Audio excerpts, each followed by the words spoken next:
Welcome to my latest Zoomcast. John Abendroth here, former PGA Tour player and PGA member, and as usual, sponsored by our friends at Original Joe's at Westlake, bordering the Olympic Club, where I'm sure our guest Jim Nugent has possibly dined. I know he's been to the Olympic Club, and I recall, Jim, we had a visit at the Women's Open last year, if I recall, that you attended, and that was quite an event. Jim, you are the, let's see, owner, publisher, editor, et cetera, of Global Golf Post. I'm the publisher of Global Golf Post. This is our 13th year in business. We're a digital golf news magazine for listeners of a certain age. We are what Golf World and Golf Week used to be, a weekly summary of the game as played around the world, professional and amateur. But unlike those wonderful print products of days gone by, you don't have to wait by your mailbox for us. It's delivered to your inbox in California before you get out of bed. Well, my wife and I were talking the other morning that, we're still old timers with a newspaper, two newspapers actually that hit the driveway in the morning, and she gets upset that because on Sundays it doesn't come till about 8:06 is when it's delivered in the morning. But 90% of the stuff we've heard about it already. We know it from the night before, the day before, Twitter, whatever feed you happen to see on your phone. So it really is the old times. They are a changing. The world is changed in front of our eyes over the last decade, and it's changed since we launched. We've had to do some things differently. Even as recently, when we launched 13 years ago, Facebook was just still kind of getting started, and Twitter didn't really exist. And both of those have grown up in front of our eyes, and we've had to react and change some of what we do over the last decade.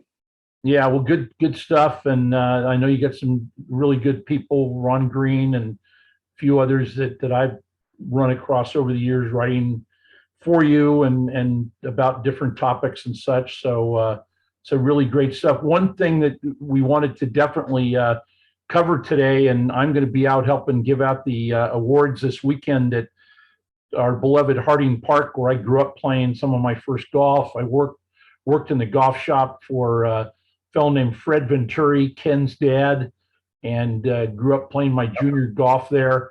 And you're kind enough to have been a very valuable sponsor of the San Francisco City Golf Championship, and by covering the green fees for the finalists on Sunday. And it's great that we go deep in flights and senior, super senior, women's, et cetera. So nice going, and great support of amateur golf there. Well, thank you. Amateur golf is part of our DNA at Global Golf Post, and it has been from the beginning. Primarily because we care about it, but also because with the demise of the printed news weeklies in golf, and with the cutbacks on your daily newspapers all around the world, amateur golf doesn't get nearly the attention or the coverage that it once did. And so we've cared and very deeply about the game, and done what we can to pay attention to it and to continue to celebrate it.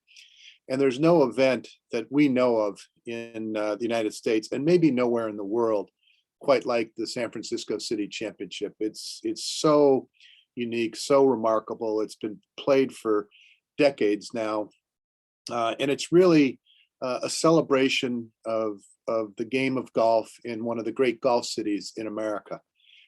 It's people from private clubs, it's men and women, it's kids from daily fee golf courses. It's really unique, and from time to time over the years, there's been financial issues. I know the city's been difficult to deal with itself from time to time. We just thought that we could make a difference many years ago, and we've tried to continue to make that contribution each and every year to make sure that this tournament is able to stand on its own feet and continue for decades more to come.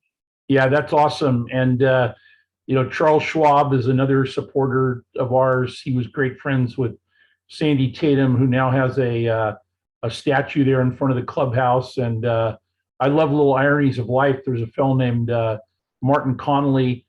His son Daniel won the tournament about 4 years ago. So I suspect that Martin will remain as a sponsor. He's got a couple of pubs in San Francisco, and and very cool stuff. I was writing something the other day to help one of the local newspapers here, and I did a little homework that the first year that the city tournament was played in 1917, Woodrow Wilson was president, and Francis Ouimet won the U.S. Open. So that gives some very interesting perspective to the history of this championship being 106 years old. So it's and I started playing. I'm now 69, and I started playing when I was about 14 years old.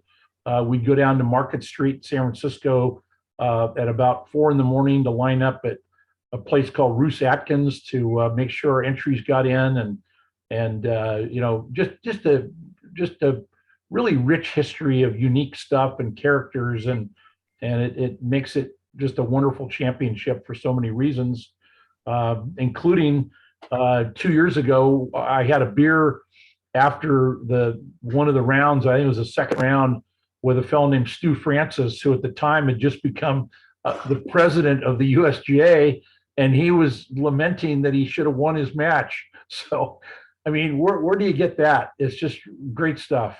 Only the city, and Stu is a dear friend of mine and has been for many years. And he's kind of emblematic of about the city. Certainly, you have the president of the United States Golf Association, a very successful investment banker in Silicon Valley.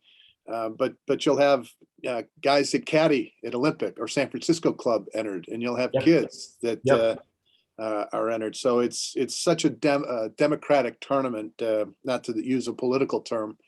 And really, it's part of. This is more a personal opinion, but there's an awful lot of golfers in America that agree with this. There are 4 great golf cities in America: New York, Chicago, Philadelphia, and San Francisco.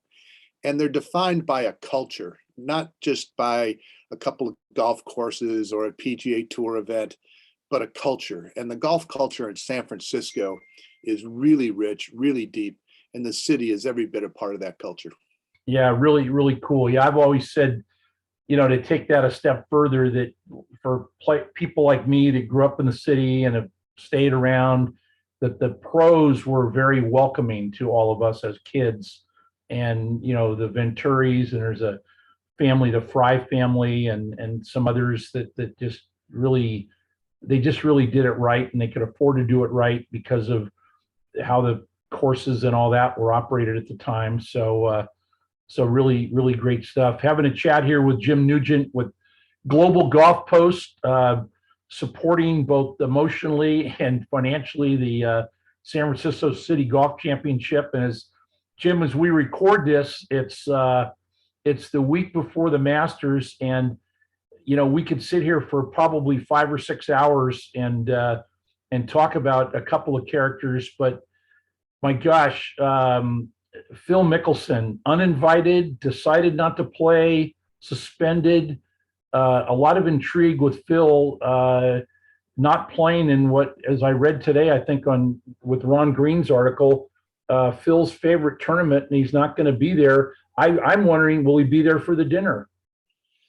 I don't think so. No, I think he'll be invisible all week long. If he's made the decision not to play, I don't think he'll show up for the dinner or the par 3 contest. A bigger question now is, once we get past Augusta, will he defend his championship at the PGA Championship in Tulsa in May? And no one knows the circumstances under which he's not playing in Augusta. To your point, was he suspended? Was he asked not to play? Did he choose not to play? Well, all of those elements are going to be in play in May, just about a month after the Masters. But he's defending champion, and that's a big difference. Yes, it is. Yesterday, Twitter and the Twitter sphere blew up with these flight tracker apparatus on the internet, following what was said to be and proved to be Tiger's private jet going from Orlando to Augusta. There was then pictures and video of it landing, and on the taxiway and him coming down the gangplank.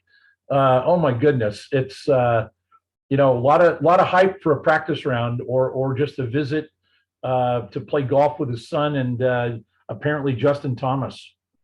I said to my wife that on Twitter yesterday, you would have thought that Elvis got up from the grave and came back to Graceland.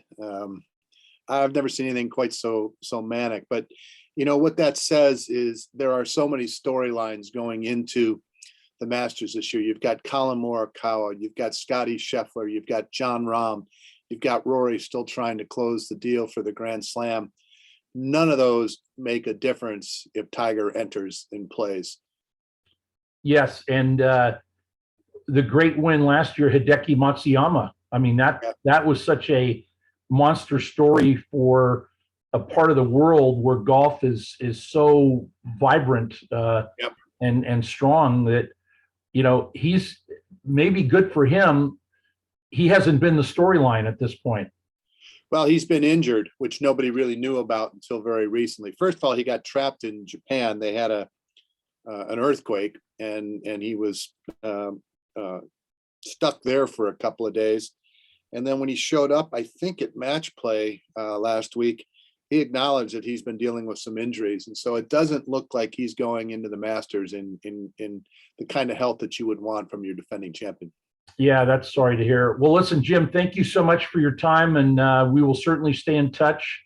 And again, thank you for your help with the SF City Golf Championship, sfgolfchampionship.com, and then certainly how do folks find Global Golf Post other than go to globalgolfpost.com and sign up?